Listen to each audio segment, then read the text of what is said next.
আজ আমরা ভারতের ফাইটার জেট ইঞ্জিন চুক্তি নিয়ে সংক্ষেপে কথা বলবো। ভারত আর ফ্রান্স মিলে একটা বিশাল কাজ করতে চলেছে, যা ভারতের বিমানবাহিনীর শক্তিকে পুরোপুরি বদলে দিতে পারে। তো প্রথমত, এই চুক্তিটা আসলে কি? দেখুন, এটা প্রায় ৩০,০০০ কোটি টাকার একটা মেগা ডিল, ফ্রান্সের স্যাফরন আর আমাদের ডিআরডিওর মধ্যে।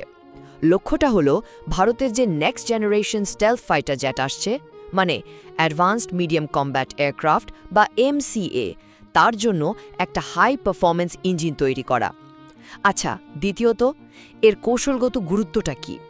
দেখুন, সবচেয়ে বড় ব্যাপার হলো ইঞ্জিনটা কিন্তু আমরা আমদানি করছি না, এটা ভারতেই তৈরি হবে। আর এর ফলে সম্পূর্ণ টেকনোলজি, মানে ১০০% প্রযুক্তি আমাদের হাতে চলে আসবে। এর মানে কি দাঁড়ালো? এর মানে হলো ভারত জেট ইঞ্জিন তৈরি যে এলিট ক্লাব আছে, যেমন ধরুন আমেরিকা, রাশিয়া, ব্রিটেন, সেই ক্লাবে সরাসরি ঢুকে পড়বে। এটা কিন্তু একটা বিশাল ব্যাপার।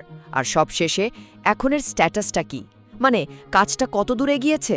দেখুন, প্রতিরক্ষা আর অর্থ মন্ত্রণালয় সহ বেশিরভাগ ডিপার্টমেন্টের অনুমোদন কিন্তু হয়ে গেছে। এখন শুধু অপেক্ষা করা হচ্ছে প্রধানমন্ত্রীর নেতৃত্বাধীন যে নিরাপত্তা সংক্রান্ত ক্যাবিনেট কমিটি আছে, তাদের ফাইনাল অ্যাপ্রুভালের। সুতরাং এক কথায় বলতে গেলে এই চুক্তিটা শুধু একটা ইঞ্জিন তৈরির ডিল নয়, এটা ভারতের প্রতিরক্ষা প্রযুক্তিতে আর তার বৈশ্বিক অবস্থানে একটা কোয়ান্টাম লিপ। এই রকম আরও গুরুত্বপূর্ণ বিশ্লেষণ দেখতে হলে আমাদের ওয়ার্ল্ড স্ট্র্যাটেজিক ইউটিউব চ্যানেলটা সাবস্ক্রাইব করতে ভুলবেন না। ধন্যবাদ।